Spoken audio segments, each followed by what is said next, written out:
Hello good morning. അപ്പോൾ ഞങ്ങളിന്ന് മാങ്ങ പറിക്കാൻ വേണ്ടി വന്നതാണ് പാടത്തേക്ക്. ഞങ്ങളുടെ അടുത്ത് തന്നെയാണ്, വീടിനടുത്തുള്ള പാടം തന്നെയാണ്. ദേ ഈ കാണുന്ന അങ്ങോട്ട് ദൂരത്തേക്ക് നോക്കിയാൽ നമ്മുടെ കാണുന്ന വീടാണ് കേട്ടോ.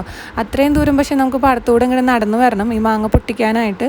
കുറേ അധികം മാങ്ങകൾ ഇങ്ങനെ വെറുതെ വീണ് പോവാണ്. നമുക്ക് ആവശ്യമില്ല, നമ്മളെപ്പോഴും പൊട്ടിക്കാനും വരില്ല. ആവശ്യമുള്ള വല്ലപ്പോഴും പൊട്ടിക്കുക എന്ന് മാത്രമേ ഉള്ളൂ. പക്ഷേ ഇപ്പോൾ നമ്മുടെ നാട്ടിൽ പാമ്പ് മെയിനായതുകൊണ്ട് എല്ലാവർക്കും പേടിയാണ്. ഈ പാടത്ത് അത്യാവശ്യം പാമ്പും കാര്യങ്ങളൊക്കെ ഉണ്ട്, കുറേ അല്ലെങ്കിലും ഇടയ്ക്കും തലയ്ക്കൊക്കെ കാണാം. അപ്പോൾ എനിക്കും ഭയങ്കര പേടിയാണ് പാമ്പിനെ. അപ്പോൾ ഇവൻ കുഴപ്പമില്ല, ഇപ്പം ഒന്നും അങ്ങനെ വരില്ല ചേച്ചി എന്ന് പറഞ്ഞിട്ടാണ് ഞങ്ങൾ ഇറങ്ങി തിരിച്ചത്. എന്നിരുന്നാലും ഉള്ളിൽ എനിക്ക് ഭയങ്കര പേടിയാണ് കേട്ടോ നടക്കുമ്പോൾ. അപ്പോൾ തട്ടി കോലോണ്ടൊക്കെ തട്ടിയൊക്കെയാണ് ഞങ്ങൾ പോയത്. പിന്നെ ഞാൻ നോക്കുത്തി പോലെ ചെറുതായിട്ട് ഇരുന്നേ ഉള്ളൂ, കാരണം എനിക്ക് പൊട്ടിക്കാനായിട്ട് പറ്റുന്നുണ്ടായിരുന്നില്ല. നല്ല ഹൈറ്റിലുമാണ്. പിന്നെ അവൻ കുറച്ചൊക്കെ അതിൻ്റെ മുകളിൽ കയറി പൊട്ടിച്ചു.